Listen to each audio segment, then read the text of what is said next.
Hello, my name is Amina and I'm your decision-making specialist. And today I have something to tell you that happened with one of my clients.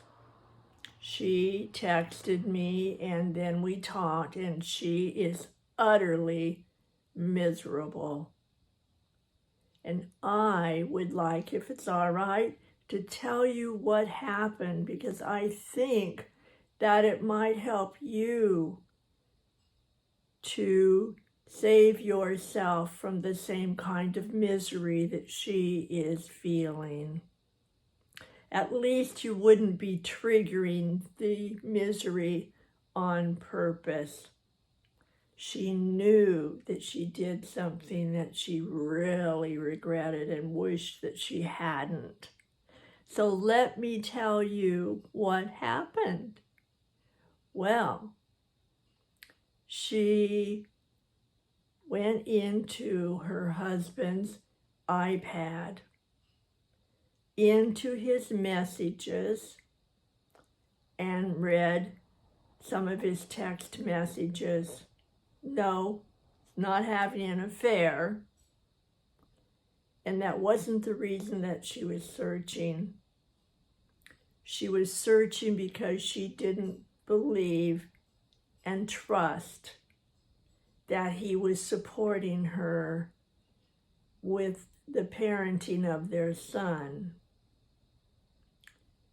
And she found out some things that could be misunderstood, that maybe are understood correctly. What the big thing is how awful that she feels because of her interpretation of the meaning of their conversations. Now this is the really sticky wicket part of it. And that is, she has all this information going on in her head. She has her interpretation of that. She has a mindset of what went on, and she is laser focused on it. Now the pickle is, what does she do with it? She contacted me, and that's what I will be calling her later on, and we'll be talking about. Problem is, she knows it's already in her head. Her voices are already talking about it, those scribbly little mean voices. The committee said, well, could be this, what about this, oh that. Her head is swarming and full. And guess what? The one person that she really needs to talk to is her husband.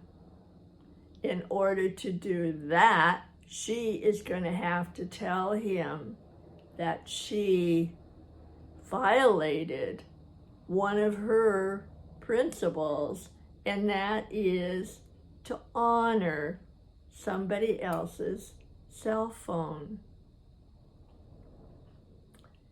And she didn't. He had used his cell phone, and the messages would come up so she could find them on his iPad. So she had to look to find them, and she knew it.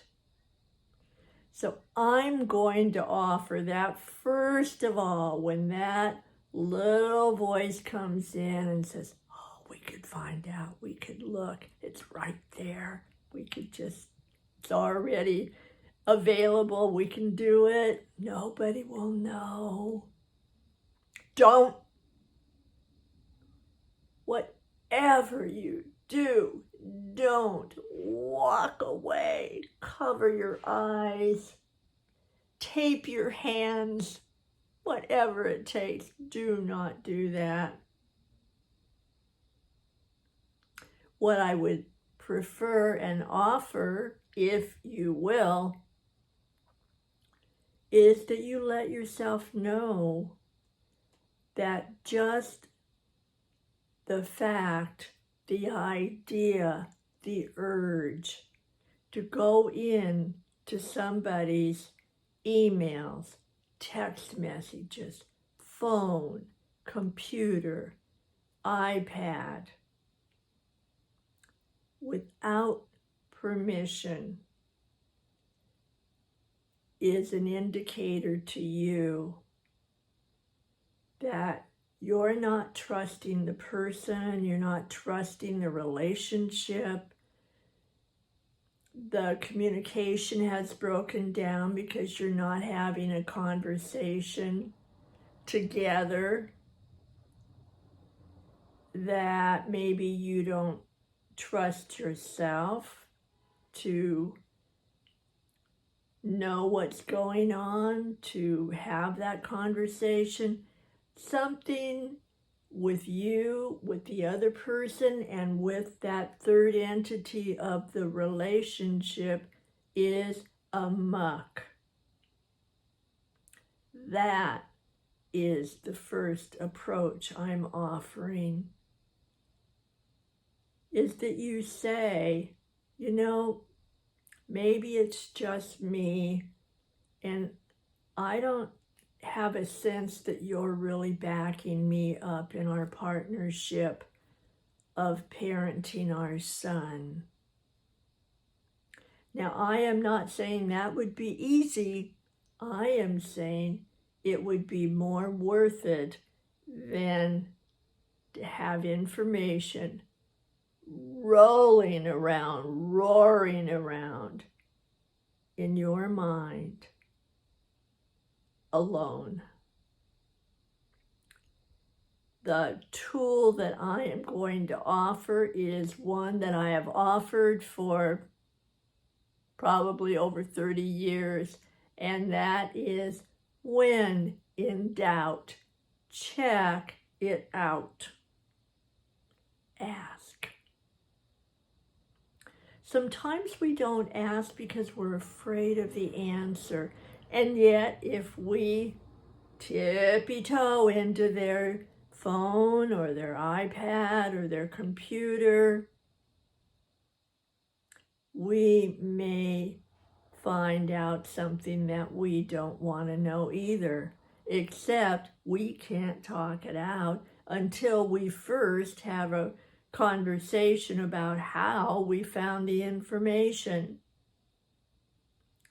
So please, I know that you will do whatever you want because you have your own set of values and your own principles. I would just like to step in front of that before you get on the train and tell you to check with the other person before you check without them all by yourself. I am really hoping that will save you from being miserable because of what you did against your values. You may, and I can't be the controller of that, you may be miserable because of what you find out when you check with the other person. And maybe you will find out, oh my gosh, I didn't know that. You really do have my back. I am so glad I checked. You have a lot more options when you are able to communicate, listen, and talk back and forth with the other person than if you go solo on your own, gather information, and have no idea what to do with it. I am really hoping that serves you. Click like if it does. Leave a comment. Maybe that's happened to you and how you've handled it. Whatever you do, keep yourself safe from suffering as much as you can so that you have a story that you're proud to write and a legacy that you really want to leave with others. All right, come back. I will be here. Thanks for being here today. Bye for now.